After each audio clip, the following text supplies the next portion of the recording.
watching CBS 8 Mornings at 6.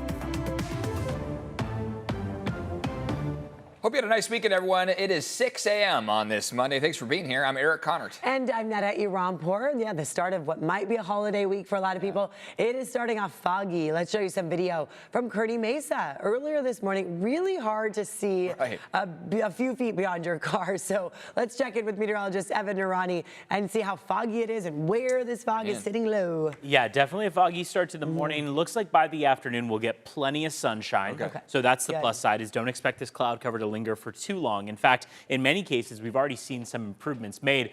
Biggest trouble spots are toward about the central portion of the county. So you can see from Carlsbad, where we're at about a third of a mile, all the way down through about El Cajon. Even San Diego right now, downtown, is at 3 miles of visibility. Oceanside's at just over a mile, and Coronado at 6 miles. So these are actually better numbers than we saw about an hour ago, which means we're moving in the right direction. But for now, we do have plenty of limited visibility and maybe even some mist or drizzle coming from those clouds. By the afternoon, though, mostly sunny conditions, 60s and 70s in the forecast. Here's that live look outside from Mount Soledad. A lot of us underneath that layer of gray. Vanessa Paz is standing by with a check of how traffic is looking. Looks like some of that has started to lift, right? Yeah, and I wanted to specifically showcase this view in particular because this is near the airport. So it looks like we're so far so good in downtown San Diego, again, where we lift off from. This is the 5 in both directions, right at 6th Avenue as you make your way through the curves. And again, we're so far so good. Again, visibility reduced heavily, as Evan's been mentioning, since the 5 o'clock hour. This is what it looks like on the 15. So despite a clear view on the 5 near downtown, we're looking at it very reduced along parts of Poway as you make your way southbound towards Mira Mesa and Miramar. Coming up a little later, we'll take a look at what your Monday travel times have in store. That's all ahead. Back to you guys. Vanessa, now this morning, local lawmakers say they now have permission to tour an Immigration and Customs Enforcement detention center. This inside the downtown federal courthouse. The members of Congress were denied entry not once but twice last month. CBS 8's Regina Yarita live downtown with details on their efforts to gain entry there. Regina?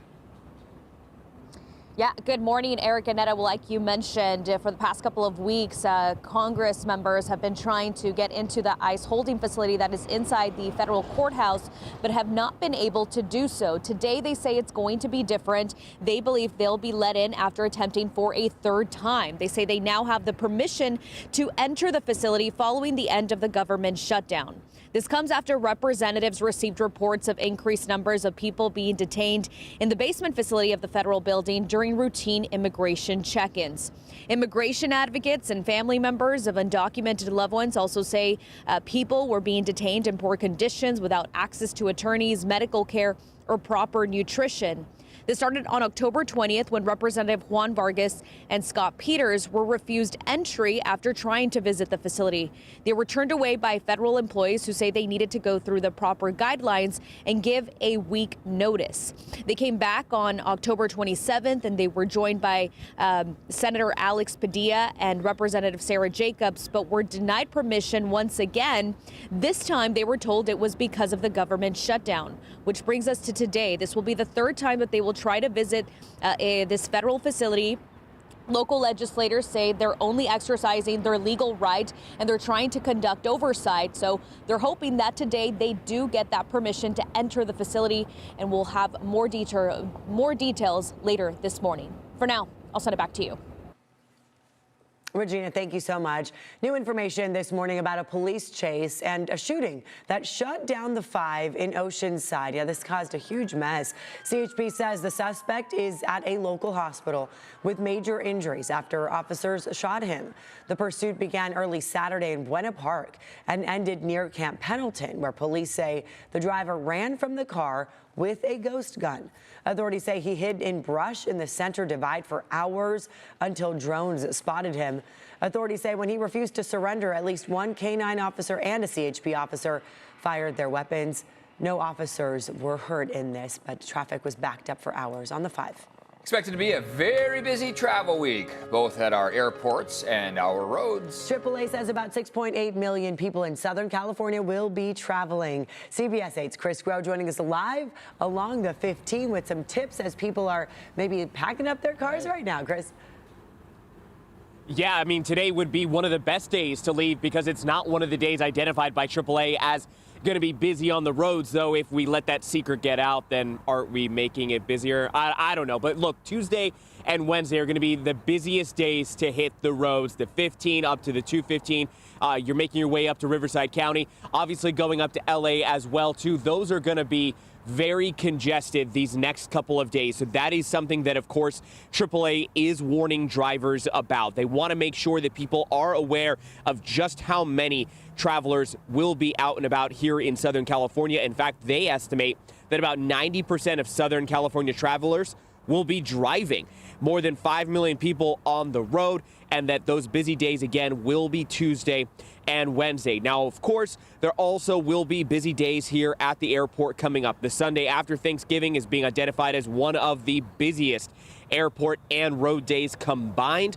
So what can you do if you are going to be driving to make sure that everything works out? What can you do to control what won't add time onto your travel?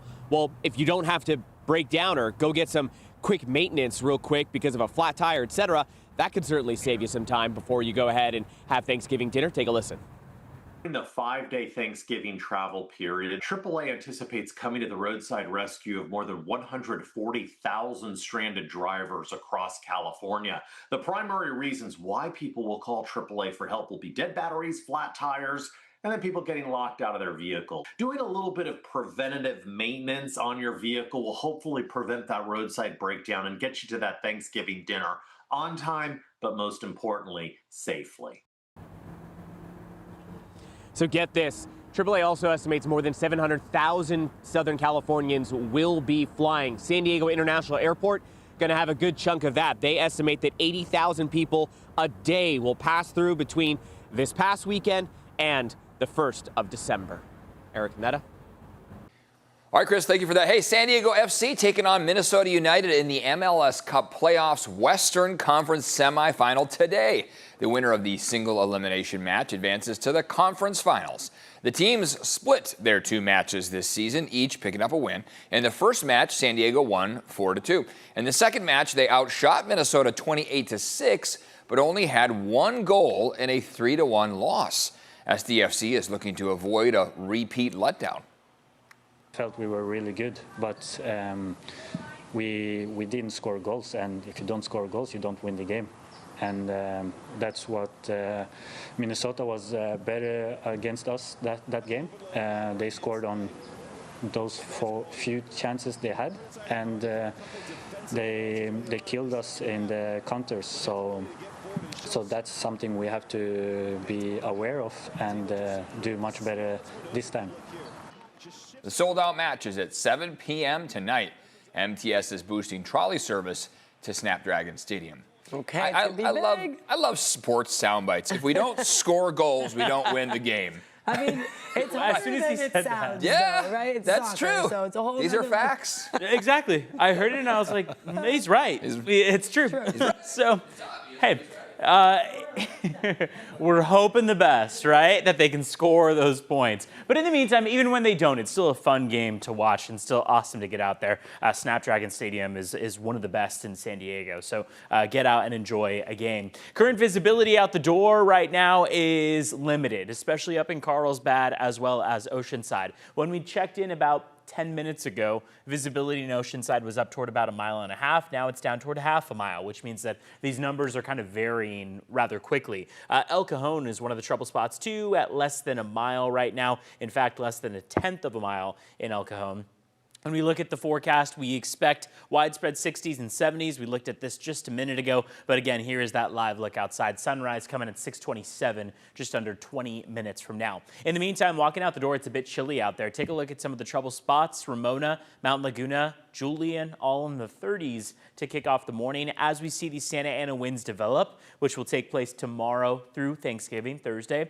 Looks like we're going to be seeing cooler overnight low temperatures, but warmer afternoon highs. Those highs in each afternoon, especially by Wednesday, are going to be trending closer to about 15 degrees warmer than normal. In the meantime, right now out by the coastline, we're in the 50s, 54 in Oceanside, 53 in Del Mar, 51 in downtown San Diego. Afternoon hours takes us to the 60s and 70s, a very pleasant day overall, with temperatures nearly in line with normal. As we get toward North County, we'll see those 60s and 70s as well. 71 for Escondido, Poway, RB, Ramona, looking pretty good overall this afternoon, and then only warming up from here as we move through the next several days, which is why, as those Santa Ana winds develop, that chance for rain drops down tremendously. Our next chance for an actual storm to arrive in Southern California not going to take place until we get to Sunday, so this upcoming weekend is going to be the time frame to watch out for. But in the meantime, those Santa Ana winds will allow for a gradual climb in temperatures, 82 by Wednesday afternoon. Vanessa Paz is standing by with a check of traffic this morning. Hello. Good morning. 6:10 is the time on your Monday. Again, I expect it to look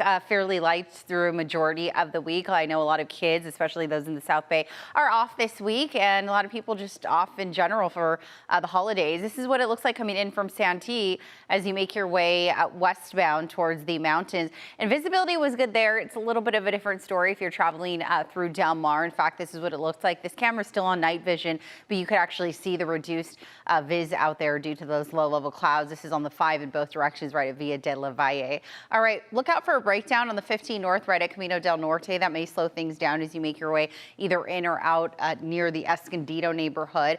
As we kind of give you a wider view, we had a lot more orange on the maps here indicating dense fog, but notice how it's minimal, confined now to the 5 just north of Encinitas. So yeah, it looks like it's not nearly as widespread than what we saw about half an hour ago. 68, 73 mile per hour speeds. That's what you're averaging coming in from Escondido and Oceanside this morning. If you're traveling in from Santee out of La Mesa or Santee, either via the 52 or the 8, average speeds anywhere between 65 to 75 and anywhere between 60 to 68. Not too bad whatsoever if you're traveling this morning in from the South Bay.